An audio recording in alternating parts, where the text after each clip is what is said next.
കഴിഞ്ഞൊരു വീഡിയോയിൽ നമ്മൾ വളരെ വ്യക്തമായി പറഞ്ഞിരുന്നു, കേരളത്തിൽ 2 ടേമിലെ പിണറായി ഭരണം അവസാനിക്കാൻ പോവുകയാണെന്ന്.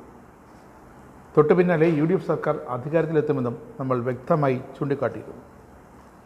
ആദ്യത്തെ 2.5 വർഷം രമേശ് ചെന്നിത്തലയും, അടുത്ത 2.5 വർഷം ഇപ്പോഴത്തെ പ്രതിപക്ഷ നേതാവ് VD സതീശനുമായിരിക്കും മുഖ്യമന്ത്രിമാർ എന്നും വളരെ ഏതാണ്ടൊക്കെ ധാരണയായിട്ടുണ്ട് UDFിനുള്ളിൽ, കോൺഗ്രസിനുള്ളിൽ.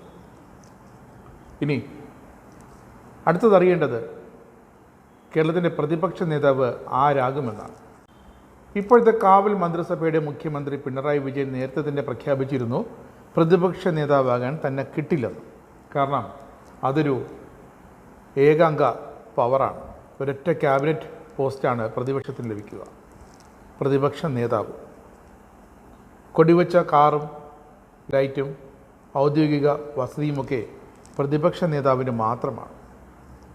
അങ്ങനെ വരുമ്പോൾ 2 ടേം 10 കൊല്ലമായി കേരളം ഭരിച്ച മുഖ്യമന്ത്രിക്ക് പ്രതിപക്ഷ നേതാവായിരിക്കാൻ ഒരല്പം ബുദ്ധിമുട്ടുണ്ടാകും. ഇതുവരെ പക്ഷേ അങ്ങനെയല്ലായിരുന്നു. 5 കൊല്ലം ഭരിക്കുന്ന സർക്കാർ പ്രതിപക്ഷത്തേക്ക് പോകുമ്പോൾ ആ സർക്കാരിനെ നയിച്ചിരുന്ന വ്യക്തി തന്നെയായിരുന്നു ഏതാണ്ടൊക്കെ പല തവണയും പ്രതിപക്ഷ നേതാക്കൾ. പക്ഷേ ഇവിടെ എല്ലാത്തിൽ നിന്നും വിഭിന്നമായി നമ്മുടെ പിണറായി വിജയൻ തീരുമാനമെടുത്തിരിക്കുന്നു, ഞാൻ പ്രതിപക്ഷ നേതാവാകാനില്ലെന്ന്.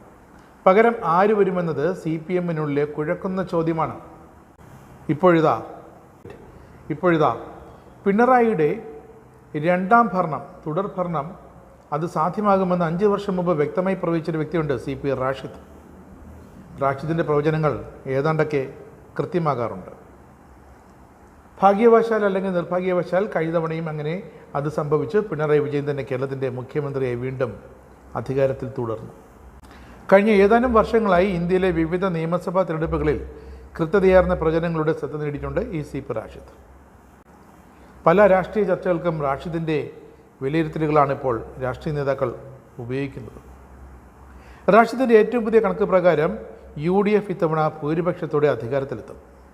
UDFന് 91 മുതൽ 102 വരെ സീറ്റുകളും 41.5% മുതൽ 45% വരെ വോട്ടും ലഭിക്കുമെന്നാണ് റാഷിദിൻ്റെ കണ്ടെത്തൽ. LDFന് 38 മുതൽ 48 വരെ സീറ്റിൽ ഒതുങ്ങേണ്ടി വരുമെന്നാണ് റാഷിദിൻ്റെ അടുത്ത പ്രവചനം. LDFിൻ്റെ വോട്ട് ശതമാനം 36 മുതൽ 39 വരെയാകും. NDAക്ക് 1 സീറ്റ് കിട്ടിയേക്കാം, അത് 1 മുതൽ 3 സീറ്റുകൾ വരെ ആയേക്കാം. മിക്കവാറും അത് നേമം, മഞ്ചേശ്വരം, പാലക്കാട് ഇത് 3ഉമാകാം. 14 മുതൽ 17 വരെ വോട്ട് ശതമാനം ഇത്തവണ NDAക്ക് ലഭിക്കുമെന്നാണ് റാഷിദിൻ്റെ പ്രവചനം. എന്തായാലും 2020 ഡൽഹി നിയമസഭാ തിരഞ്ഞെടുപ്പിൽ ആം ആദ്മി പാർട്ടി അധികാരത്തിൽ വരുമെന്ന് പ്രവചിച്ചത് റാഷിദാണ്. അവിടെ BJPക്ക് വൻ തകർച്ചയെന്ന് പ്രവചിച്ചതും റാഷിദ് തന്നെയാണ്. ഫലം വന്നപ്പോൾ ആം ആദ്മി പാർട്ടി 62 സീറ്റും BJP 8 സീറ്റ് നേടി. റാഷിദ് പറഞ്ഞത് എത്രയായിരുന്നു? ആം ആദ്മി പാർട്ടിക്ക് ഡൽഹിയിൽ 62 മുതൽ 65 വരെ സീറ്റുകളും BJPക്ക് 5 മുതൽ 8 വരെ എന്നും. 2021 കേരള നിയമസഭാ തിരഞ്ഞെടുപ്പിൽ LDFന് 96 മുതൽ 104 വരെ സീറ്റുകളും UDFന് 35 മുതൽ 43 വരെ സീറ്റുകൾ ലഭിക്കുമെന്നും റാഷിദ് പ്രവചിച്ചു. ഫലം വന്നപ്പോൾ LDFന് 99, UDFന് 41. ഇതാണ് റാഷിദിൻ്റെ വിശ്വാസ്യതയ്ക്കുള്ള അടിത്തറ. 2023 പുതുപ്പള്ളി ഉപതെരഞ്ഞെടുപ്പിലാണ് റാഷിദ് വീണ്ടും ശ്രദ്ധ നേടിയത്. UDFന് 57% മുതൽ 62.5% വരെ വോട്ടും LDFന് 31% മുതൽ 36% വരെ വോട്ടും ലഭിക്കുമെന്നായിരുന്നു റാഷിദിൻ്റെ അടുത്ത പ്രവചനം. ചാണ്ടിയുമ്മൻ 31,500 മുതൽ 39,000 വോട്ട് വരെ നേടി വിജയിക്കുമെന്നും റാഷിദ് അന്ന് തുറന്നു പറഞ്ഞിരുന്നു. ഫലം വന്നപ്പോൾ ചാണ്ടിയുമ്മൻ 61.38% വോട്ടും 37,719 വോട്ടിൻ്റെ ഭൂരിപക്ഷവും നേടിയിരുന്നു.